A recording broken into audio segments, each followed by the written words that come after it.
Sebagai risalah yang beredar di media sosial itu juga tidak memenuhi. Pengurus Besar Nahdlatul Ulama atau PBNU Yahya Khalil Stakuf atau Gus Yahya buka suara mengenai tudingan bahwa dirinya terafiliasi dengan jaringan Zionisme. Dugaan afiliasi dengan Zionis inilah yang diduga menjadi pemicu adanya dugaan pemakzulan terhadap Ketua Umum PBNU tersebut. Ditemui seusai rapat koordinasi Ketua PBNU se-Indonesia di Surabaya, Jawa Timur pada Minggu 23 November 2025 dini hari, Gus Yahya menegaskan bahwa dirinya memang pernah berkunjung ke Israel menghadiri forum di Yerusalem pada 2018 silam. Saat itu ia bertemu dengan Perdana Menteri Israel Benyamin Netanyahu.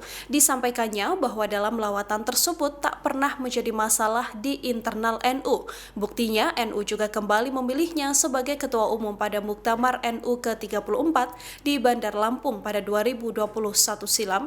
Gus Yahya juga menegaskan misinya bertolak ke Israel kala itu untuk membela Palestina. Dalam forum tersebut, Gus Yahya juga menegaskan bahwa dirinya datang untuk membela Palestina.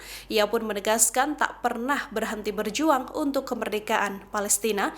Gus Yahya sendiri menghadapi isu pemakzulan seusai adanya risalah rapat harian Syuriah PBNU tertanggal 20 November 2025. Dalam dokumen itu, salah satu dasar pemberhentian Gus Yahya ialah karena polemik kedatangan akademisi pro-Zionis Israel Peter Berkowitz yang menjadi pemateri dalam Akademi Kepemimpinan Nasional Nahdlatul Ulama di Jakarta pada Jumat 15 Agustus 2025 lalu. Syuriah PBNU memandang bahwa hadirnya jaringan Zionisme ini telah melanggar nilai dan ajaran PBNU. Merespons risalah tersebut, Gus Yahya pun menegaskan dirinya tak akan mundur dari Ketua Umum PBNU. Dalam rapat tertutup, Gus Yahya mengatakan sudah menjelaskan persoalan yang terjadi belakangan ini. Gus Yahya menyatakan hingga saat ini belum menerima dokumen fisik apapun secara resmi dari Syuriah, termasuk hasil rapat beberapa waktu lalu yang meminta ia mundur sebagai Ketua Umum. Meski demikian, salinan risalah rapat Syuriah yang beredar tersebut dinilai tak memenuhi standar resmi organisasi.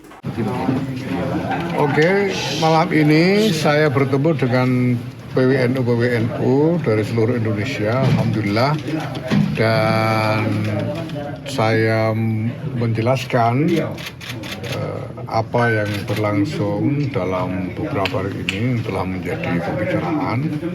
Ya, dan alhamdulillah kemudian PWNU bisa mendapatkan pemahaman yang utuh tentang semua yang terjadi.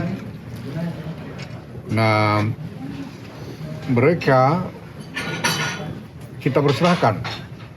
saya persilahkan untuk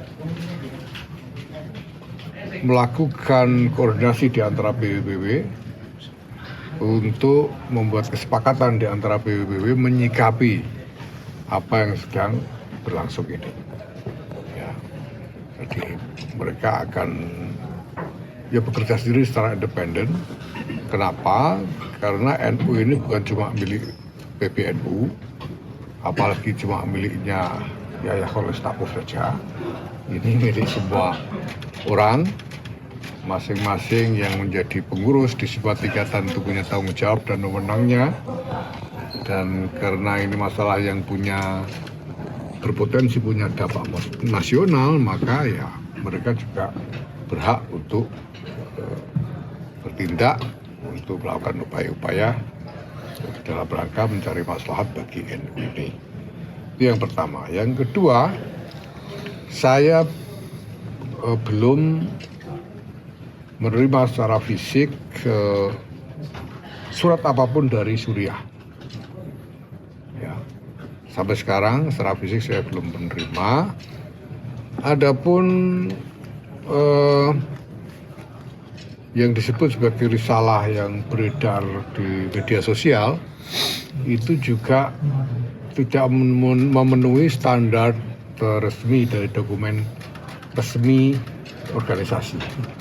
Karena kalau dokumen resmi itu tanda tangannya digital sehingga bisa benar-benar dipertanggungjawabkan kapan tanda tangannya, oleh siapa, dan seterusnya itu bisa dipertanggungjawabkan kalau tanda tangan digital. Nah, kalau tanda tangan